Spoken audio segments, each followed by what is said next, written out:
Hey everyone! In this video I want to share some information regarding the new Q crafting, as well as some recommendations while making builds with this new system. So let's begin.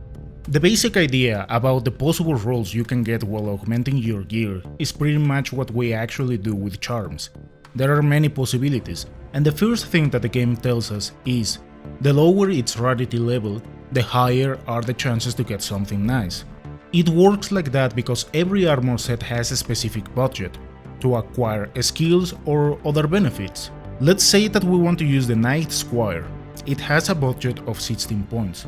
With that amount we can pretty much get any skill without losing anything in return, because the highest cost is 15. Now, let's suppose that we want to get the same result in a higher gear. For example, the Archfiend armor. It has a budget of 10. So we won't be able to get a skill like Critical Eye unless the system sacrifices something in return. It can be either skills, defense, or resistances, and by losing some of those we can get back extra points. According to the data shown in the document, it is easier to get a good/decent skill compared to the chances to acquire a new slot or upgrade. So what does it mean for us? It means that the people who cheat in the game will be throwing some impossible builds at us. And for the ones that like to play with the odds, you are going to go insane with this new system. It is cool to have the data at hand, because with this we can prioritize some armor pieces and maybe get a much better result compared to some higher tier gear. My recommendation regarding this topic is, do not stress about the odds. This system is pretty cheesy, because we are adding some minor gacha mechanic to the already gacha stuff, and trying to adjust or get the exact specific skill slot we want is going to be a real crusade.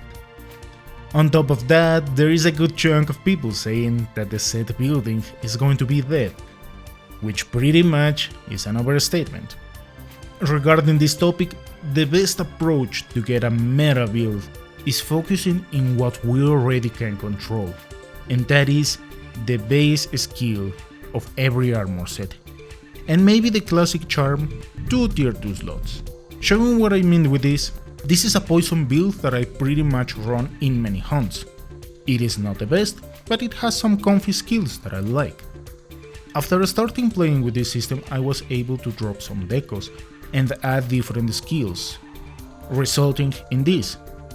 It is definitely better, and it can be even better, but then we will stress over another system like the charms. This, for example, is a charm that I wanted in the base game, and to be honest, the one I wanted was even simpler, a freaking weakness exploit 2 with 1 tier 2 slot. That was good enough for me. However, the odds threw at me this, and that is how this Q crafting works. You are going to be cracking your head against the system, because back in the base game I remember people playing to get a Critical Eye 3 along with Weakness Exploit 2, which in theory is possible.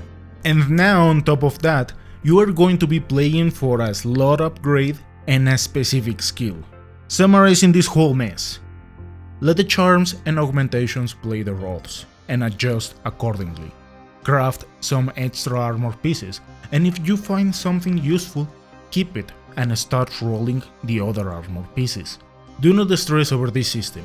As we keep augmenting armor pieces, later we may have some crazy rolls, and with that, being able to create some pretty unique builds.